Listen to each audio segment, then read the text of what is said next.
श्रीगायत्रीकवचम्।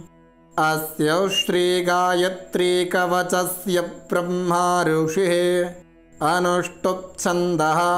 गायत्री देवता भूः बीजं भुवः शक्तिः स्वः कीलकम्। श्रीगायत्री प्रीत्यर्थे जपे विनियोगः।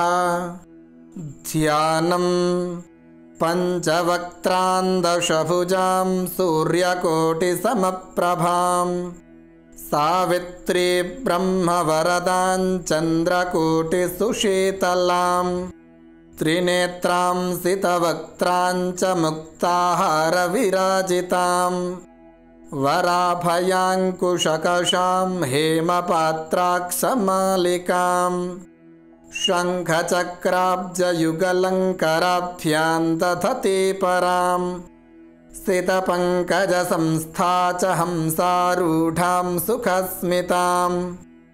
ध्यात्वैवं मानसं भोजे गायत्रीकवचं जपेत। ब्रह्मोवाच विश्वामित्रमहाप्राज्ञ गायत्रीकवचं शृणु। यस्य विज्ञानमात्रेण त्रैलोक्यं वशयेत्क्षणात्। सावित्री मे शिरः पातु शिखायाममृतेश्वरी। ललाटं ब्रह्मदैवत्या भ्रुवौ मे पातु वैष्णवी। कर्णौ मे पातु रुद्राणी सूर्या सावित्रिकाम्बिके। गायत्री वदनं पातु शारदा दशनच्छदौ। द्विजान् यज्ञप्रिया पातु रसनायां सरस्वती। साङ्ख्यायनी नासिका मे कपोलं चन्द्रहासिनी। चिबुकं वेदगर्भा च कण्ठं पात्वघनाशिनी। स्तनौ मे पातु इन्द्राणी हृदयं ब्रह्मवादिनी। उदरं विश्वभोक्त्री च नाभिं पातु सुरप्रिया।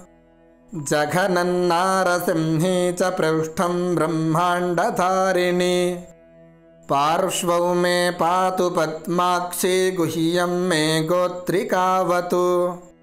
ऊर्वोरोङ्काररूपा च जाह्नवोः सन्ध्यात्मिकावतु। जङ्घयोः पातु चाक्षोभ्याकुल्फयोर्ब्रह्मशीर्षका। सूर्यापदद्वयं पातु चन्द्रापादाङ्गुलेषु च। सर्वाङ्गं वेदमाता च पातु मे सर्वदा नखा। एत्येतत् कवचं ब्रह्मन् गायत्र्याः सर्वपावनं।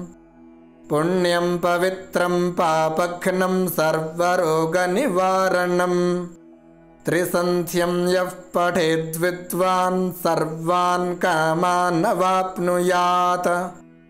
सर्वशास्त्रार्थतत्त्वज्ञः स भवेद्वेदवित्तमः। सर्वयज्ञफलं पुण्यं ब्रह्मान्ते समवाप्नुयात्।